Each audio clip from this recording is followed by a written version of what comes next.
ખબર છે, ગુજરાતમાં એક નવી જ એનર્જી ક્રાંતિની શરૂઆત થઈ રહી છે, અને એ પણ ક્યાંથી? આપણા પોતાના ઘરની છત પરથી.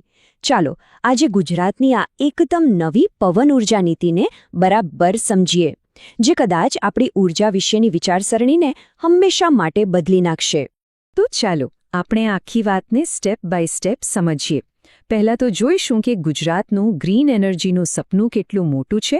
પછી વાત કરીશું કે પવન ઉર્જા આપણા ઘર સુધી કેવી રીતે પહોંચશે, એની સોલાર સાથે સરખામણી કરીશું, ખર્ચ અને ક્ષમતાનું ગણિત સમજીશું, અને છેલ્લે જોઈશું કે આપણી છત પરનું ભવિષ્ય કેવું દેખાઈ રહ્યું છે. તો ગુજરાત સરકારે એક ટાર્ગેટ સેટ કર્યો છે, અને એ પણ નાનો સોનો નહીં, પૂરા 100 ગીગાવોટથી પણ વધારે રિન્યુએબલ એનર્જી બનાવવાનો. આ આંકડો એટલો મોટો છે ને કે રાજ્યની એનર્જીની આખી તસવીર બદલી શકે છે. અને આ લક્ષ્ય ક્યાં સુધીમાં પૂરું કરવાનું છે? વર્ષ 2030 સુધીમાં.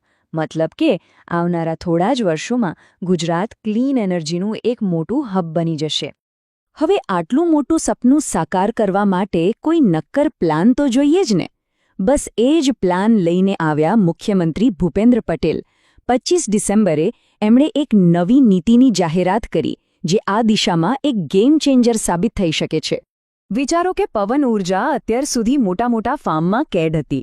હવે આ નવી પોલિસી એને ત્યાંથી બહાર કાઢીને સીધી આપણા ઘર અને આપણી પ્રાઇવેટ પ્રોપર્ટી સુધી લાવી રહી છે. તો સવાલ એ છે કે આ રૂફટોપ વિન્ડ પોલિસી છે શું? એકદમ સિમ્પલ ભાષામાં કહું તો હવે સરકાર આપણને બધાને છૂટ આપી રહી છે કે આપણે આપણી પોતાની છત પર નાની પવનચક્કી લગાવી શકીએ. બસ. એટલે કે આ પોલિસીથી 3 મોટા ફાયદા છે. એક, તમે તમારી જગ્યા પર ટર્બાઇન લગાવી શકો. બીજું, જે વીજળી બને એ જાતે વાપરી શકો.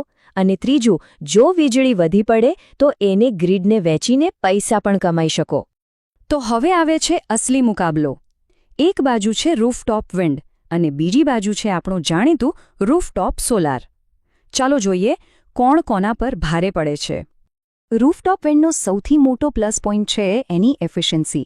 એ લગભગ 35% કેપેસિટી ફેક્ટર પર કામ કરે છે. હવે આનો મતલબ શું? મતલબ કે પોતાની પૂરી તાકાતનો સારો એવો હિસ્સો વીજળી બનાવવામાં વાપરે છે. હવે એની સરખામણીમાં સોલારને જુઓ. એનું કેપેસિટી ફેક્ટર માંડ 18 થી 20% જેટલું જ છે. એટલે તફાવત તો સ્પષ્ટ દેખાય છે, ખરું ને? તો આખી ગેમ અહીંયા જ છે. પવન ઉર્જા વધારે પાવરફુલ છે પણ શરૂઆતમાં ખર્ચાળ છે, જ્યારે સોલાર સસ્તું પડે છે પણ પાવર ઓછો આપે છે. આ તો એકદમ ક્લાસિક કેસ છે, વધારે પાવર કે ઓછો ખર્ચ. તો પછી આનો કોઈ ઉપાય છે? શું કોઈ વચ્ચેનો રસ્તો નીકળી શકે? બિલકુલ.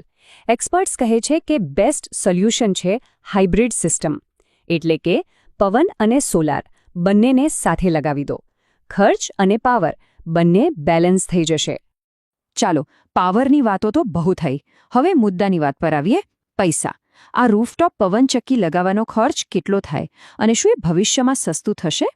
જુઓ, ગુજરાત ઉર્જા વિકાસ એજન્સી એટલે કે જેડા પોતે કહે છે કે આ માર્કેટ હજુ એકદમ નવું છે. મોટા ભાગે નવા સ્ટાર્ટઅપ્સ જ આમાં કામ કરી રહ્યા છે. એટલે અત્યારે બહુ ઓછા લોકોએ આ લગાવ્યું છે. તો અત્યારના ખર્ચની વાત કરીએ ને તો 1 કિલોવોટની સિસ્ટમ પાછળ લગભગ 1 લાખ રૂપિયાનો ખર્ચો આવે છે. જો કે અમુક જે શરૂઆતના પાયલોટ પ્રોજેક્ટ્સ થયા એમાં તો ખર્ચ 2 લાખ સુધી પણ ગયો છે. પણ એક સારા સમાચાર છે. રેવાયુ એનર્જીના એક્સપર્ટ શ્રવણકુમાર વર્માનું માનવું છે કે આ નવી પોલિસીના કારણે ખર્ચમાં મોટો ઘટાડો આવશે. એમના મતે આ ખર્ચ ઘટીને 80 થી 90 હજાર રૂપિયા પ્રતિ કિલોવોટ સુધી આવી શકે છે. અને જો આવું થયું તો પછી આ ટેકનોલોજી ઘણા લોકોના બજેટમાં આવી જશે. અહીં એક વાત સમજવા જેવી છે. સરકાર કોઈ ડાયરેક્ટ સબસિડી નથી આપી રહી. ના, એના બદલે સરકારનો ફોકસ રજિસ્ટ્રેશન જેવી પ્રોસેસને એકદમ સરળ બનાવવા પર છે, જેથી આ ઇન્ડસ્ટ્રી લાંબા ગાળે પોતાની રીતે જ વિકસી શકે. અને હા, આ પોલિસી આવતા 5 વર્ષ માટે લાગુ રહેશે. તો આ બધી વાતોનો ગુજરાતના ભવિષ્ય માટે શું મતલબ નીકળે? આગળ શું થશે? ચાલો જોઈએ. અને આ બધું ખાલી કાગળ પર નથી, કામ શરૂ પણ થઈ ગયું છે. રેવાયુ એનર્જી જેવી કંપનીઓએ તો સુરત અને પોરબંદર જેવા શહેરોમાં પાયલટ પ્રોજેક્ટ્સ પણ ચાલુ કરી દીધા છે. ત્યાં ગ્રીડ સાથે જોડાયેલી પવનચક્કી અને હાઇબ્રિડ સિસ્ટમ્સનું ટેસ્ટિંગ સફળતાપૂર્વક ચાલી રહ્યું છે.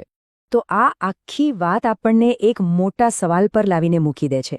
શું આવનારા સમયમાં આપણી છત પર જેમ સોલાર પેનલ દેખાય છે એમ નાની નાની પવનચક્કીઓ પણ જોવા મળશે? લાગે છે કે ગુજરાતે એ ભવિષ્ય તરફ એક બહુ મોટું અને મક્કમ પગલું ભરી લીધું છે.